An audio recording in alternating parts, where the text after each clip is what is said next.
अस्सलाम वालेकुम व्यूज़, आज हम बात करेंगे प्री एक्शन प्रोटोकॉल पे। Pre action protocol basically facilitate करता है जब आपका यूके का वीज़ा रिफ्यूज़ हो जाए।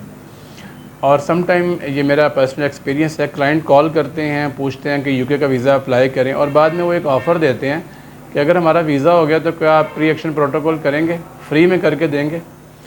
ये एक ना सेपरेट बिज़नेस बन चुका है आजकल। याद रखें, प्री एक्शन प्रोटोकॉल हमेशा वहाँ पे अप्लाई करें जहाँ पे आपको ये श्योरिटी हो कि मेरी प्रोसेसिंग में जब मैं इनपुट डाटा दिया, फाइनेंशियल स्टेबिलिटी की अगर हम बात कर लें, हमने एक इनपुट दीजिए मेरी इनकम इतनी है, फॉर एग्जांपल मैं बात कर रहा हूँ, वो हमसे मिस टाइप हो गई, वो थी ज़्यादा थी हमसे कम लिखी गई, या कम थी तो ज़्यादा लिखी गई, ठीक है, स्टैंडर्ड से हट के ज़रा वो टाइप हो गया, या कुछ भी समझने में गलती लग गई, लिखने में गलती लग गई। ह्यूमन एरर कहीं पे भी हो सकता है, दोनों एंड से हो सकता है, डसीन पॉइंट ऑफ व्यू से भी हो सकता है, एप्लीकेशन पॉइंट ऑफ व्यू से भी हो सकता है। तो वहाँ पे प्री एक्शन प्रोटोकॉल होता है। प्री एक्शन प्रोटोकॉल ये नहीं कि वीज़ा रिफ्यूज़ हुआ, ये जानते हुए कि जनाब बिजनेस स्टेटमेंट लगाई हुई थी, ट्रांजैक्शन की कोई स्टेबिलिटी या उसमें कोई जस्टिफिकेशन नहीं थी, सोर्स ऑफ इनकम का हम कोई नहीं एविडेंस दे पा रहे थे, उसके ऊपर प्री एक्शन प्रोटोकॉल नहीं बनता। ये एक ट्रेंड बन चुका है आजकल हमारे इसमें कि जी उसका पीएपी कर देंगे, कोई बात नहीं, 25-30 हज़ार रुपया लेते हैं और हम प्री एक्शन प्रोटोकॉल डाल देंगे, वीज़ा लग जाता है। वीज़ा लगता है प्री एक्शन प्रोटोकॉल पे, लेकिन वो अगर जेन्युइन हो, आपको था कि यार ये मेरा डाटा ठीक था, इनपुट अप्लाई करने में कहीं गलती हुई और मैं वो वीज़ा ऑफिसर ने अपनी जगह पे उसको रिफ्यूज़ कर दिया, उसको हम प्री एक्शन प्रोटोकॉल में जाके जस्टिफाई करते हैं, वीज़ा लग जाता है। लेकिन ये एक्सेप्शनल केसेस है, राइट, ये एक पॉइंट है, एक्सेप्शनल है। ये नहीं कि आपका वीज़ा रिफ्यूज़ हुआ और साथ ही प्री एक्शन प्रोटोकॉल डाल दिया, ये जानते हुए कि मेरे जो मैं उस पर फॉलो ही नहीं कर रहा था। दूसरी बात ये होती है कि जब आप कहीं पे भी अप्लाई करें, you have right to get your application your decision by your consultant, जहाँ से आप प्रोसेस करवा रहे हैं। प्रायर टू अप्लाई आपका हक बनता है कि आप अपनी एप्लीकेशन चेक करें। ऐसे बहुत से केसेस मैंने देखे कि वो अप्लाई किया, वीज़ा यहाँ पे आया तो उसमें बहुत सी मिस्टेक निकल आती।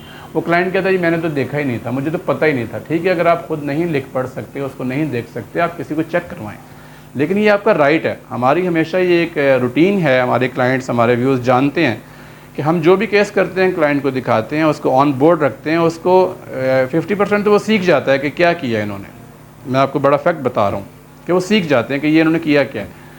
वो उनका हक है, आप उनको बताएं सर ये हम चीज़ें डाली हैं, इसमें इनपुट डाली है, ये डाटा फीड किया है, आप इसको चेक करें। टाइपो मिस्टेक हमसे भी हो सकती है, डेट ऑफ बर्थ गलत लिखा जा सकता है, नाम गलत लिखा जा सकता है, तो वो क्रॉस चेक अच्छा होता है, क्लाइंट सेटिस्फाई भी हो जाता है। वीज़ा गारंटी तो हम नहीं कर सकते ना, लेकिन क्लाइंट सेटिस्फेक्शन हम कर सकते हैं।